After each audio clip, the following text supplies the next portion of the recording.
My newly engaged friend implied that the reason my boyfriend hasn't proposed after 3 years is because he doesn't actually want to marry me, and now I'm terrified she might be right. So my friend Elise is engaged to Rick, and I, 29 female, am dating Luke, 31 male. Elise and Rick have been engaged for a year, together for 2, and I've been with Luke for 3 years now. Elise and Rick had their engagement party Sunday afternoon. I was chatting with Elise, looking at her ring, and I'm not going to lie, I felt a bit of envy. Luke and I have talked about marriage, but we haven't even looked at rings yet. He says he wants to marry me though, but I do think it's taking a long time. So I asked Elise what made Rick propose to her, like how it happened. She told me that on their first date, she told him that he had a deadline.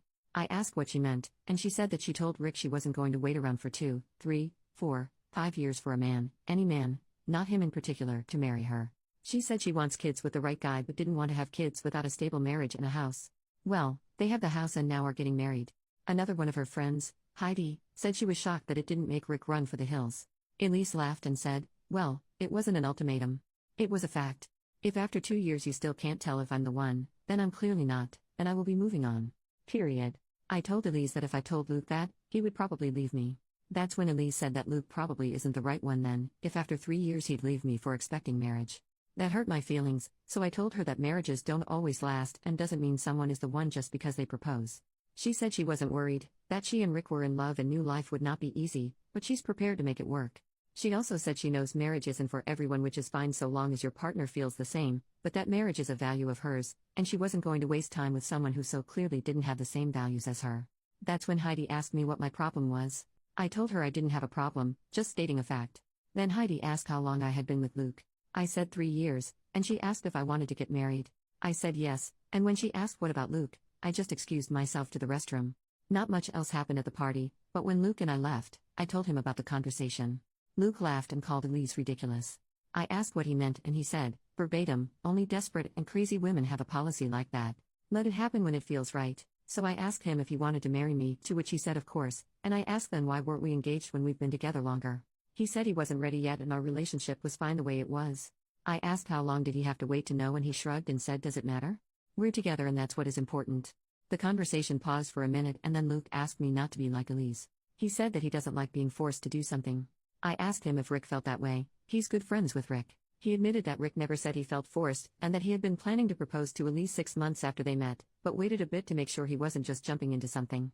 I asked Luke if it would be okay for me to look at rings. He said I could but to not get my heart set on anything because he wasn't ready and he said even if he wasn't willing to spend more than $1,500 on an engagement ring.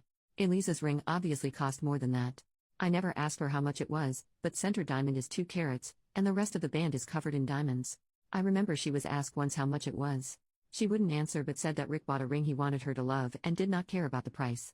He found the ring she liked, looked at the price, and saved money to purchase it debt-free. I didn't mention that to Luke, but her telling me that came back when Luke said he was only willing to spend $1,500 on a ring I'm not even allowed to really look for. I'm not really sure why, but the conversation with Luke and Elise has made me very sad. I'm slightly angry at Elise for her implications but mostly I'm disappointed in Luke based on our conversation Sunday. He hasn't mentioned it since this weekend, but it's all I can think about. Did Elise go about it the right way? Is Luke wasting my time? I don't know, both of those conversations Sunday have me feeling like something is off. Update 4 days later. First, some info. Elise and Rick will have been together 3.5 years by the time they get married. I also think I gave the wrong impression of their relationship. Elise didn't demand a proposal from Rick, and she was surprised when it came. They honestly sound like they just had a whirlwind romance. She also didn't say she had to be married by the end of 2 years but that you should know if you want to marry her by the end of 2 years and be ready to be engaged so long as financially, work-wise, and in personal life everything is okay. They were together for a year and a couple months before he proposed. He did not propose at 6 months. He told Luke he knew she was the one at 6 months and started looking for rings then, but they got engaged later than that. Also, I don't care how much Elise's ring cost or how big it is. I didn't include that part because I was being petty. I was annoyed because Luke basically told me I don't get a say in what I'd be wearing. He developed the budget on his own without talking to me about it, and he knows next to nothing of jewelry and has never asked me what I like. I always thought he'd do what Rick and other mutual friends did, which is look together, develop the budget together, and then he picks what he thinks I would like. Rick didn't have the money for Elise's ring, his own words, so he made a financially sound decision to save up for a ring he knew she'd like but wouldn't break their bank either. I figured Luke was going to do the same thing but apparently he had no intentions of doing so. Lastly, someone mentioned that Rick doesn't have as much going on as Luke does, which isn't true. I don't know what Rick actually does, but he works for a major company in the financial department. He's not an accountant, but he basically supervises all money coming and going, sort of like a treasurer. Elise is a school guidance counselor. So both are very educated, no kids outside of their relationship, and are doing okay. Anyway, with me and Luke, he is very much go with the flow. More than I thought, actually. The reason I didn't reply to my first thread is because I decided to talk to Luke first. Long story short, we broke up. Several comments said I needed to communicate what I wanted clearly to Luke, so I took an hour to write out what I really wanted in the next couple of years and then told Luke the night I posted the first thread. I told him that after 3 years, we should be seriously considering the next step. I told him I wanted kids, and with my age, I'm scared of health problems and complications if we wait too long. I told him that before we buy a house, we were looking, that I want to at least be engaged like Elise and Rick were. That's not a comparison per se, but I reflected on this and I think buying a house with a boyfriend who can't tell me when he wants to be engaged isn't very smart. Elise and Rick were engaged when they bought their house, so were several of our married friends, and I realized that's the minimum stage in our relationship I want to be in before purchasing a home. Luke's reaction was not pleasant. He told me he felt like I was trapping him in a corner and demanding a ring when I wasn't. I told him I wanted to plan and to see if we were on the same page, but I wasn't expecting a ring tomorrow or anything, just over the next year or so. He told me he'll propose when he's ready, and me bringing it up over and over again is making him not want to do it because he thinks I just want a ring, but I don't. I want a family, but I don't want to be one of those women who has a kid with a man who doesn't actually want the same things I do. I told him that he doesn't seem like he wants to get married, and that's when he said it. Luke told me he wants to get married but admitted he didn't know anymore if he wanted to marry me in particularly. When I asked why, he said he doesn't think I have enough ambition.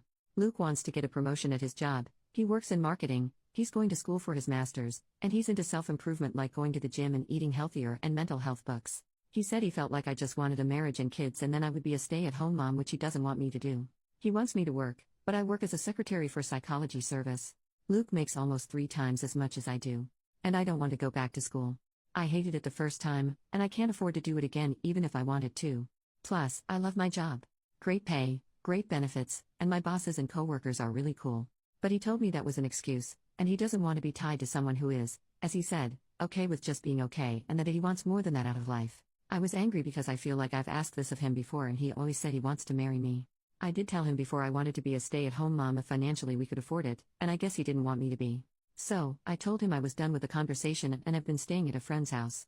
I've messaged him a couple times to try and talk to him since, but he only responds saying he thinks we are on different pages and the relationship needs to be done so we can find what we want. I'm really sad and upset and feel like I wasted my time and that Elise was right. Luke took our relationship status off of Facebook and a ton of people have been asking what happened. His responses to my text messages also just seem so cold. From what I've heard from mutual friends, he sounds like he's doing okay and went out Friday night with some friends to a bar. No, I have not talked to Elise though she did reach out. But that's what happened. I don't even know anymore.